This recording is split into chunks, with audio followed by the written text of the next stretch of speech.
Good morning.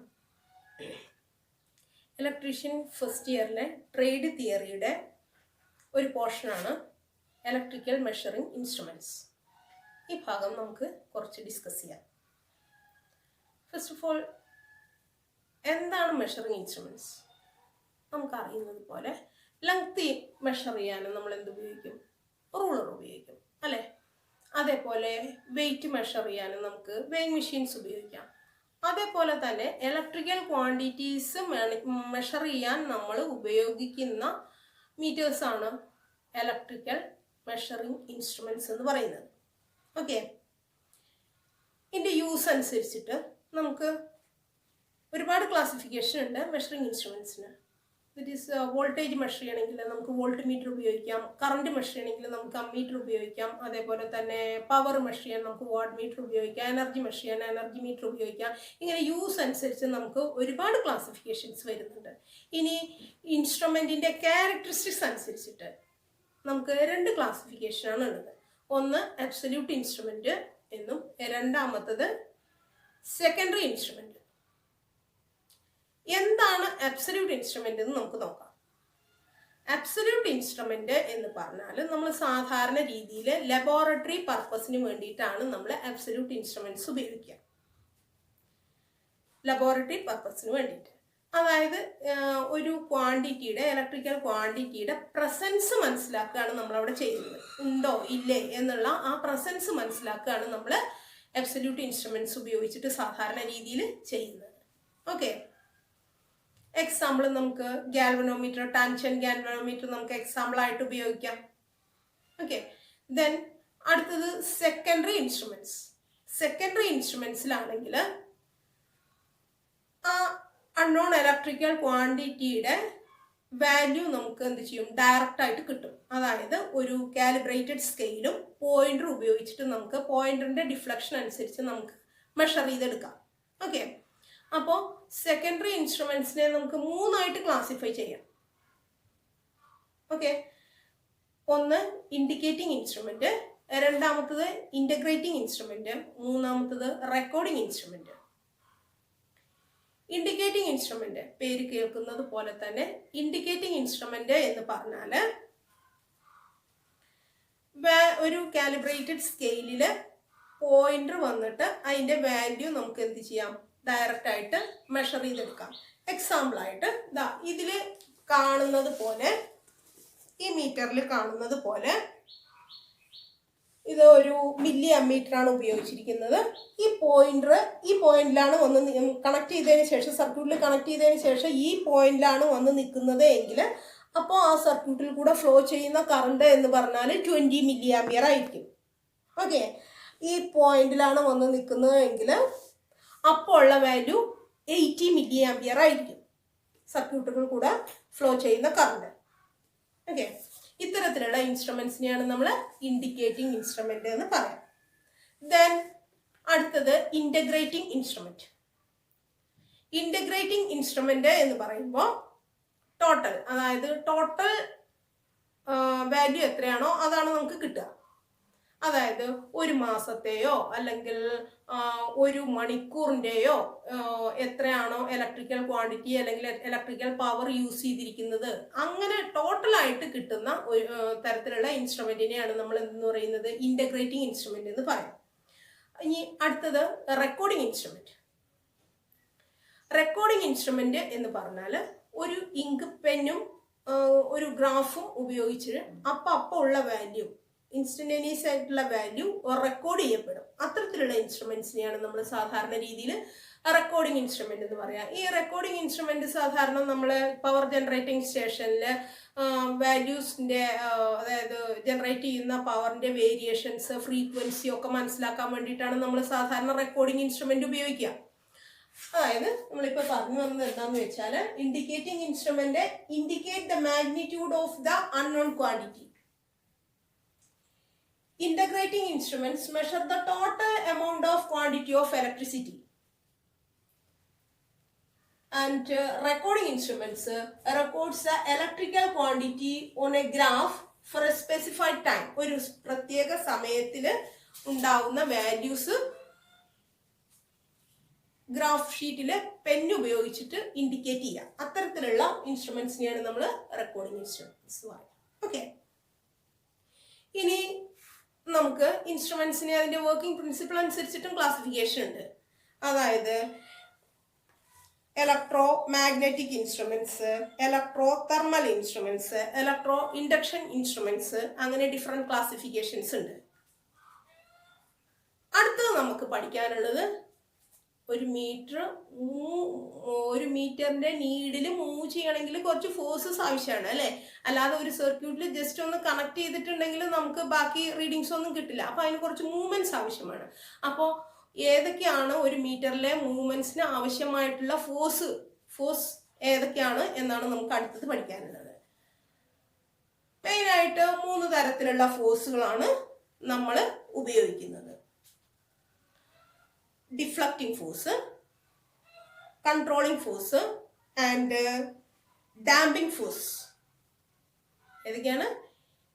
Deflecting force, controlling force and damping force.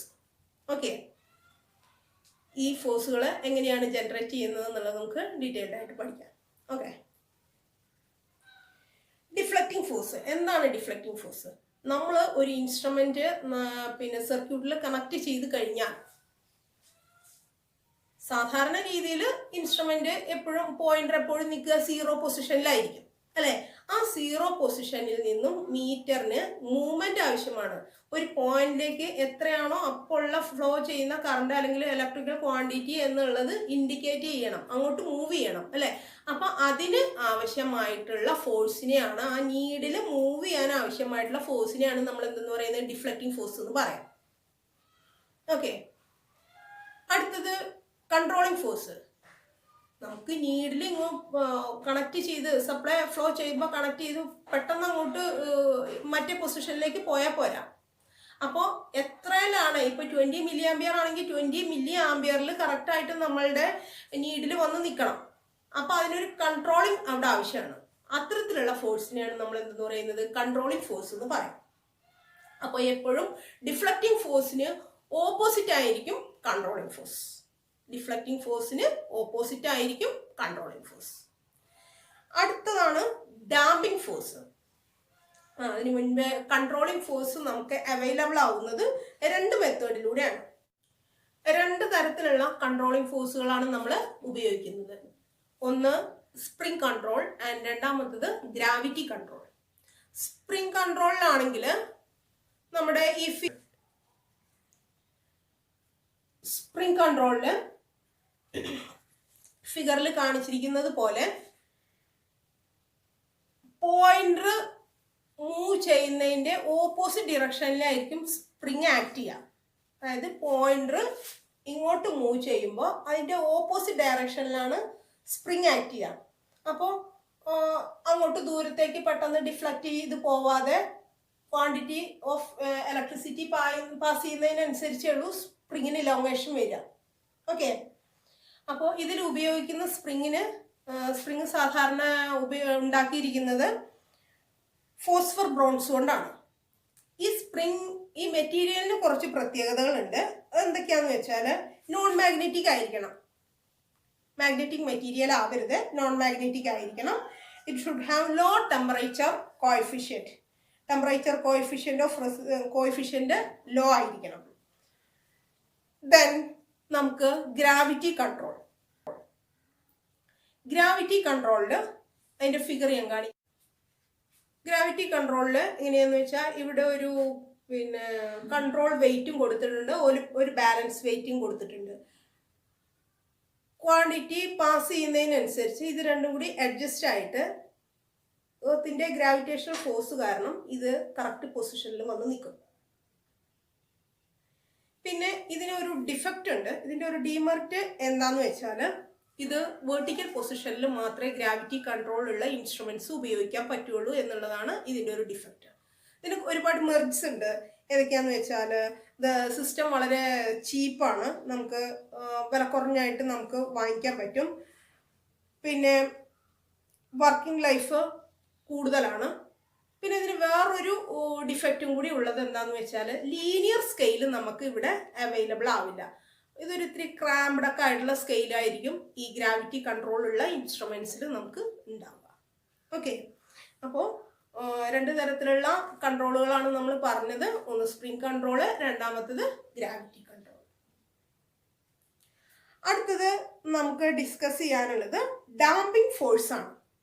Damping force എന്തിനാണ് use ചെയ്യുന്നത് എന്ന് വെച്ചാൽ, ഈ പോയിന്റർ മൂവ് ചെയ്തിട്ട് അതിന്റെ ഫൈനൽ ഡിഫ്ലക്റ്റഡ് പൊസിഷനിൽ വന്നു കഴിഞ്ഞാൽ അത് അവിടെ ഇങ്ങനെ നിന്ന് ഓസിലേറ്റ് ചെയ്യാതെ, ഇവിടെ ആ പോയിന്റിൽ വന്ന് ഇങ്ങനെ ഓസിലേറ്റ് ചെയ്യാതെ ക്വിക്കായിട്ട് അതിനെ ഒരു പ്രത്യേക പോയിന്റ് സ്റ്റോപ്പ് ചെയ്യേണ്ടതുണ്ട്.